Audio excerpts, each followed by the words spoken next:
momento de darle la bienvenida al doctor Jesús Felipe González Roldán, expresidente de la Sociedad Mexicana de Salud Pública, para que nos comente en voz de los expertos qué es lo que se piensa en torno a esta falta de interés en recuperar la posición que teníamos antes, doctor, con el tema de la vacunación. Estábamos muy bien.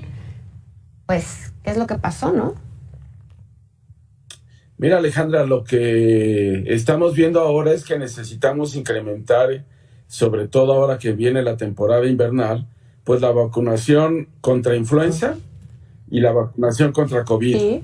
Ya estamos viendo que en términos de la vacunación contra influenza hay 35 millones de dosis que están garantizadas, que por primera ocasión va a ser la tetravalente, es decir, que cubre las dos cepas del virus tipo A y dos cepas del tipo B. Y eso nos ayuda a protegernos en términos de enfrentar de mejor la manera la etapa invernal. Pero adicionalmente también ya hablaron de que hay 20 millones de dosis de la vacuna Abdala y de la vacuna Sputnik que se van a poner también a los grupos de riesgo. ¿Y qué es más importante, tener una vacuna, dejar de tenerla independientemente de la vacuna que sea, ¿no? Entonces diríamos que la recomendación es a que nos vacunemos en caso de que nos toque en algún momento la vacuna, la que sea, porque luego por ahí, doctor, hay quienes dicen es que ya no sirve de nada esta vacuna porque lo que apenas está saliendo, lo que apenas se está aceptando en nuestro país ya no tiene nada que ver con la nueva cepa de COVID-19, por un lado. Y por otro también dicen es que hay algunas que no han sido aceptadas en algunos países, porque en México sí, como que todo se hace... La falta de comunicación sobre todo, pero como que todo se hace a las carreras y pues ala y se va, ¿no? Esa es la impresión que tiene la sociedad. Y creo que es una impresión bastante acertada, ¿no? Apenas el día de hoy y apenas el día de ayer, la COFEPRIS ya autorizó las vacunas que utilizan RNA mensajero, como es la vacuna de Pfizer y la vacuna de Moderna, que inclusive ya cubren a las nuevas cepas. Pero el hecho de que el Comité de Moléculas Nuevas las haya autorizado todavía no quiere decir que tengan ya la aprobación emitida por COFEPRIS para comercializarse, y que creemos que eso debe ser lo más pronto posible, porque de nada sirve que vayan a dar una autorización cuando hayamos pasado la temporada invernal. Estas seguramente se van a comercializar en el sector privado, van a tener un costo, y las personas que puedan pues adquirirlas y ponérselas está bien, pero en estos momentos en el sector público la vacuna que se es Abdala y Sputnik ya hay que ponérsela, ¿no? Es mejor estar vacunados en estos, sobre todo los grupos de riesgo, que dejar de estarlo. Sí puede haber contradicciones, por ejemplo, COFEPRIS no autorizó la vacuna de AstraZeneca, señalando que es una vacuna que solo cubre a la primera cepa, y sin embargo, pues la Abdala también no es una vacuna que esté actualizado en el tema de las diversas cepas que ya hoy están circulando, o de las diferentes variantes del COVID que tenemos ya, como puede ser la variante de Omicron, por ejemplo. Sí, claro. Oiga, doctor, bueno, esto con respecto al tema de COVID-19, pero también no podemos dejar pasar el tema de el cuadro básico, el esquema de vacunación para los más pequeños, que se ha desatendido, que hay muchos centros de salud que no cuentan con las vacunas, digamos, las que anteriormente se tenía todo el tiempo, ahora ni siquiera esas están disponibles, y pues esto está poniendo en riesgo a la población vulnerable, a los niños. Yo lo platicaba hace ratito con mi compañero Héctor, el tema de que no se invierta ahorita el ahorro, porque no sabemos si es exactamente el ahorro, no se nos ha dicho bien de qué es lo que se trata, porque no hay vacunas, suponemos que es eso, pero este ahorro que se está haciendo ahorita podría traer grandes consecuencias, incluso graves para el sector salud mañana. Es decir, son ahorros malentendidos, ¿no? Totalmente de acuerdo. Aquí hay que ser muy claros. México empezó a dejar de tener una cobertura, sobre todo en menores de edad, del esquema básico completo que cubre vacunas contra 26 padecimientos aproximadamente, y que esto, en el 2019, México, dado que no adquirió vacunas que venían adquiriéndose de manera constante y que buscó un esquema diferente de adquisición de las vacunas vía OPS, pues en octubre del 2019 tuvimos jornadas de salud donde no estuvo presente la vacunación.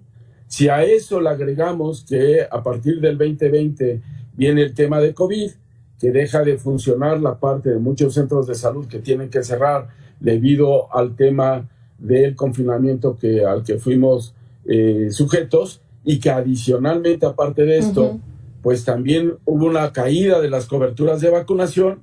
Hoy lo que nos tiene que preocupar y ocupar es que nuestros menores de edad completen sus esquemas de vacunación. Y para eso necesitamos contar con las vacunas.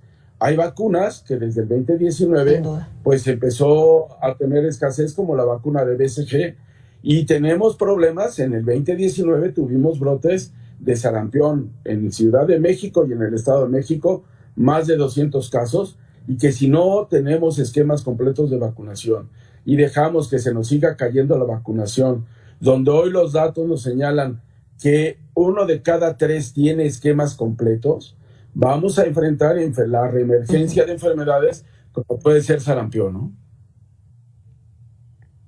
Sí, y que ya se ha visto, ¿no? En algunas entidades de México se ha visto la preocupación porque ha habido por ahí 2 o 3 casos.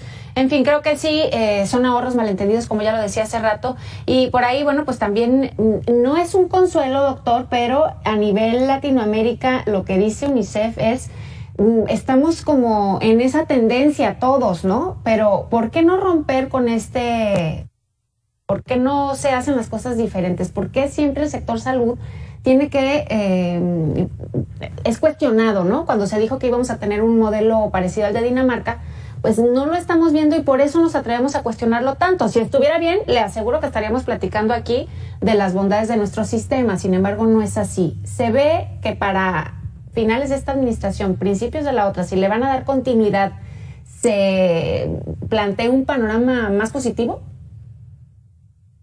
Mira, yo creo que es claro que en México ha habido en esta administración un reordenamiento del Sistema Nacional de Salud, sobre todo en el sector público, como te señalaba, ¿no?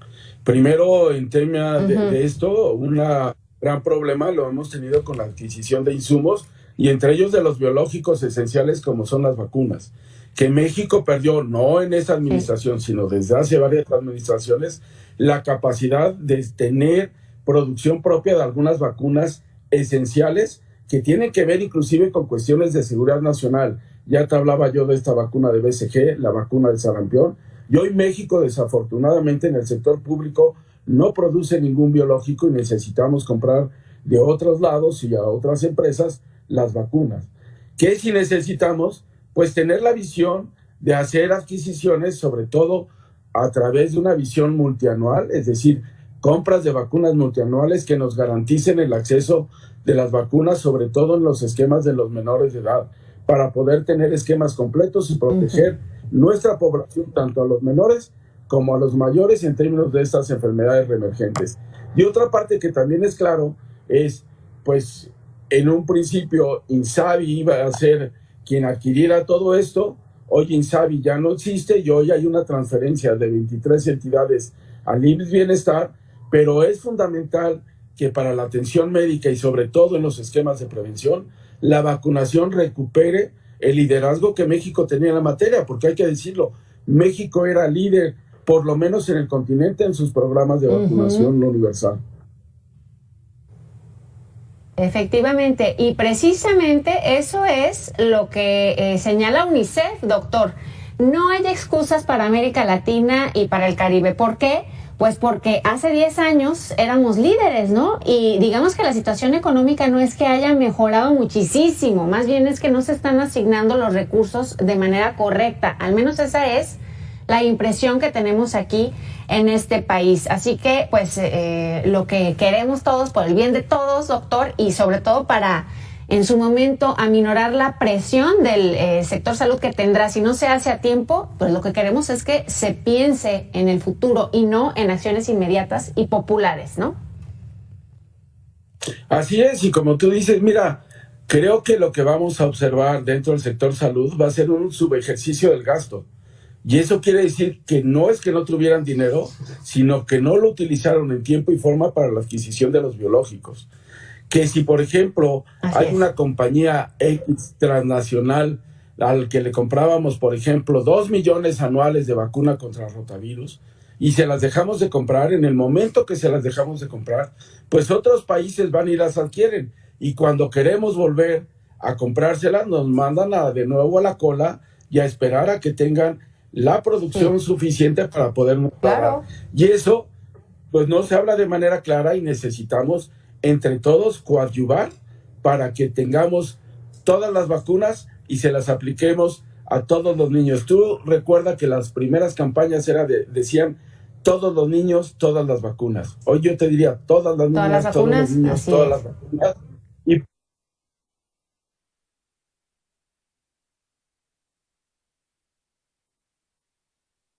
porque los queremos, los tenemos que cuidar, los tenemos que proteger. Y señalarte que la vacunación ha sido la medida más equitativa, es la que brinda mayor equidad en nuestro país desde hace 30 años. Se le aplica por igual la misma vacuna al que tiene muchos recursos, al que tiene pocos recursos, y una requisito inclusive para inscripción escolar era la cartilla nacional de vacunación con esquemas completos de vacunación. Hoy no lo estamos teniendo, y hay que decirlo así de claro para solucionarlo, ¿no? Así es. Doctor.